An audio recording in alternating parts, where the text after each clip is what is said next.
Parliament winter సెషన్ను షేక్ చేయాలని ప్రతిపక్షాలు దూకుడుమీదున్నాయి. పార్లమెంటు ప్రాంగణంలో నిరసన ప్రదర్శనలు కొనసాగించాలని విపక్షాలు నిర్ణయించాయి. ప్రభుత్వం ప్రతిపాదిస్తున్న నూతన కార్మిక నిబంధనలను వ్యతిరేకిస్తూ ఇవాళ విపక్షాల నిరసన ప్రదర్శనలు చేయనున్నాయి. ఈ ఉదయం 10:40 పార్లమెంటు ప్రాంగణంలో ప్రతిపక్షాలు నిరసనల ప్రదర్శనలు చేపట్టబోతున్నాయి. దీనికి సంబంధించి ఈ ఉదయం 9:45 పార్లమెంటు భవనంలోని ఖర్గే కార్యాలయంలో విపక్ష నేతలు సమావేశమయ్యారు. ఎస్ఐఆర్పై చర్చ కోసం పట్టుబట్టిన ప్రతిపక్షాల డిమాండ్ను ప్రభుత్వం అంగీకరించింది.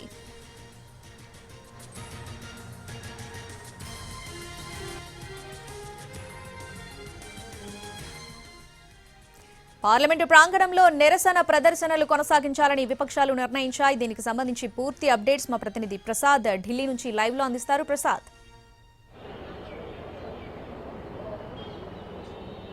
ప్రతిపక్షాలన్నీ కూడా తమ పోరాట పంథాను వీడేది లేదు. ఖచ్చితంగా ప్రజా సమస్యలపై, అదేవిధంగా ప్రభుత్వ వ్యతిరేక విధానాలపై తమ యొక్క నిరసన ప్రదర్శనలు కొనసాగిస్తామన్నదే వాళ్ళ నిర్ణయంగా ఉంది. ఆ రకంగా ఎన్నికల సంస్కరణకు సంబంధించి చర్చకు అంగీకరించినప్పటికీ కూడా అనేకటువంటి అంశాలపై, ముఖ్యంగా కార్మిక నిబంధనలను, కొత్త నిబంధనలు తెస్తున్నటువంటి నేపథ్యంలో కార్మికులకు అనేకటువంటి అంశాల్లో అన్యాయం జరిగే అవకాశం ఉంది. కాబట్టి ఈ నిబంధనలను ఉపసంహరించుకోవాలనే ఉద్దేశంతో ఆ అంశంపై ఈరోజు ఉదయం 10:40 పార్లమెంటు ప్రాంగణంలో ప్రతిపక్షాలన్నీ కూడా తమ నిరసన ప్రదర్శనలు చేసేందుకు సిద్ధమవుతున్నారు.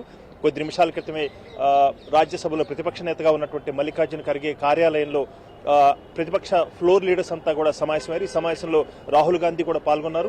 ప్రధానంగా అనేకటువంటి అంశాలు ఉన్నాయి.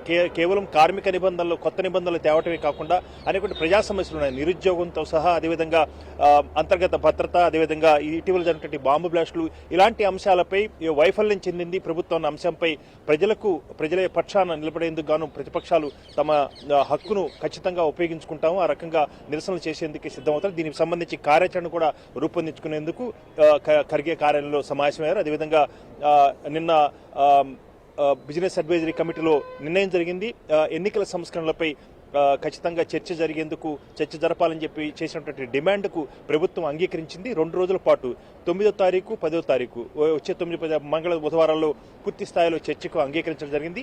ఎన్నికల సంస్కరణలో భాగంగానే ఎస్ఐఆర్ కూడా చర్చకు వస్తుంది. ప్రతిపక్ష నేతలు కూడా దానిపై అంశం కూడా ప్రస్తావన చేయడం జరిగే అవకాశం ఉంది. కాబట్టి ప్రభుత్వం అంగీకరించినప్పటికీ కూడా ఇతర అంశాలు కూడా ఉన్నాయి. కాబట్టి మా నిరసన ప్రదర్శనలు కొనసాగిస్తామన్న అంశాన్ని చాలా స్పష్టంగా చెప్పారు.